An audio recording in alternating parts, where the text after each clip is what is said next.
যাদের তৈরি বাদ্যযন্ত্রের শব্দ মূর্ছনায় বিমোহিত হয় মানুষ, সেই বাদ্যযন্ত্র তৈরির দক্ষ ও অভিজ্ঞ কারিগররা আজ হারিয়ে যেতে বসেছে।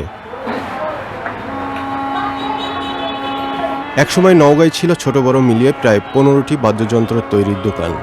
মাত্র 20 বছর আগেও তাদের দেখা মিলেছে, কিন্তু আধুনিক যন্ত্রের সাথে প্রতিযোগিতায় টিকতে পারছেন না তারা। ফলে পেশা বদল করে চলে যাচ্ছে ভিন্ন পেশায়।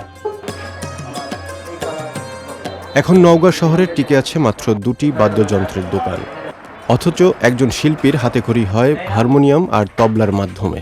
কিন্তু সেই কদর যেন দিন দিন হারিয়ে যাচ্ছে।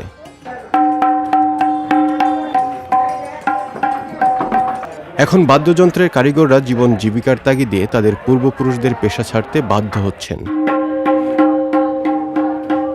এই দক্ষ বাদ্যযন্ত্র তৈরির কারিগরদের এখন আর কেউ খোঁজ রাখেন না। নওগাঁ থেকে ফরিদুল করিম তরফদারের পাঠানো ছবি ও রিপোর্ট। আমি এখানে কাজ করতেছি বংশ পরম্পরায়। আগে আমার দাদুরা পাকিস্তান পিরিয়ডে এখানে আসছেন, তাদের কাছ থেকে বাবারা শিখছেন, বাবারা করছেন।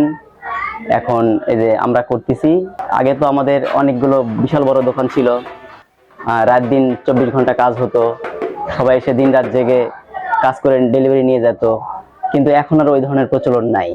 এখন আগের চাইতে অনেক এই অ্যাকোস্টিক জিনিসপত্র এগুলো আগ্রহ সবার কমে গেছে, ইলেকট্রিকের প্রতি ঝোঁক সবার বেশি। বাদ্যযন্ত্রী ও সঙ্গীতশিল্পী হিসেবে নিজেকে গড়ে তুলতে হলে শুরুতেই প্রয়োজন হয় একজন শিক্ষাগুরুর। তার সাথে প্রয়োজন হারমোনিয়াম আর তবলা। আর সেই বাদ্যযন্ত্রগুলো যারা তৈরি করেন তাদের বলা হয় বাদ্যযন্ত্র তৈরির কারিগর। তাদের হাতে তৈরি হয় হারমোনিয়াম, তবলা, ডুগি, ঢোল, খোল, নাল, ঝুমুর, বাঁশি, করতাল, ডাপলি, কঙ্গো।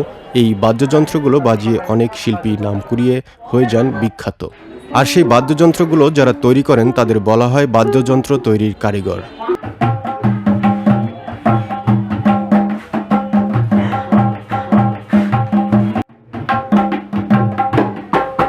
অ্যাকোস্টিক যন্ত্রের যে প্রচলনটা সেটা সবচেয়ে কমে গেছে এবং এটা আরো বেশি বেগবান হওয়া উচিত।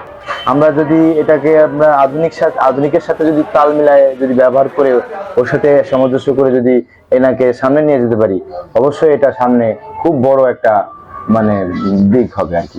বাদ্যযন্ত্র তৈরির এই কারিগরদের এই কাজ শুধু শখ আর শৌখিনতা নয়, এরই মাঝে রয়েছে তাদের জীবন ও জীবিকার উৎস।